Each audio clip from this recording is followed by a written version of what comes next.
Hello बच्चों, कैसे हैं आप सभी। आज हम लेके आए हैं ब्लड रिलेशनशिप। तो चलिए बताते हैं किसका किससे है क्या संबंध। तो यहाँ पर हमारे पास क्वेश्चन है कि ए प्लस बी का अर्थ है कि ए बी की बेटी है। तो बच्चों, इस सवाल को स्टार्ट करने से पहले आपको एक चीज बताना चाहूंगा कि ये हमारे पास एरो है। ठीक है, जो चीज हमें कंफर्म है उसको हम हेड की तरफ लिखेंगे, और जो चीज हमें कंफर्म नहीं है उसको टेल की तरफ लिखेंगे। जैसे ए बी की बेटी है, तो हमें पता चल गया कि ए कौन है, बेटी है, तो उसको हम यहाँ लिख देंगे। ठीक है, और बाकी को पीछे लिख देंगे। ठीक है, तो चलिए, ए प्लस बी का अर्थ है कि ए बी की बेटी है, तो ए जो है बी की क्या हुई, बेटी। इस प्रकार से ए गुणा बी का अर्थ है कि ए बी का बेटा है, तो यहाँ पर ए कौन हो गया, अब बेटा। ए बी की पत्नी है, तो ए यहाँ पर क्या हो गया, अब पत्नी।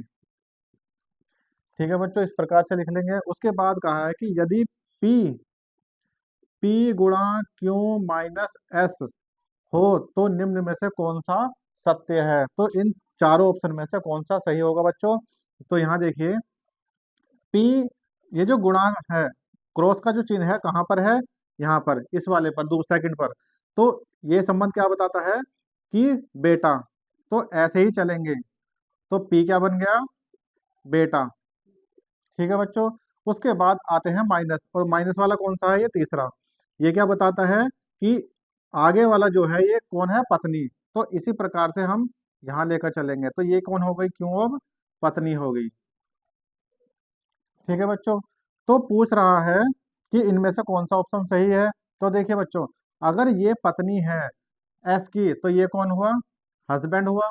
ठीक है, तो चलिए, एस क्योंकि पत्नी है, एस क्योंकि पत्नी है, नहीं है, ये तो हस्बैंड हुआ। एस पी का पिता है, एस एस पी का पिता है, जी हाँ। अगर ये बेटा है तो ये पत्नी है और इसका हस्बैंड है, तो ये कौन हुआ, पिता हुआ। तो कौन सा ऑप्शन सही हुआ बच्चों, ये वाला। तो बच्चों, दूसरा सवाल हमारे पास है, जल्दी से जल्दी इसका आंसर दीजिए कमेंट में, और बताइए कि कौन सा असत्य है। तो और ऐसी वीडियो के लिए चैनल को लाइक और सब्सक्राइब करें, और ज़्यादा से ज़्यादा शेयर करें।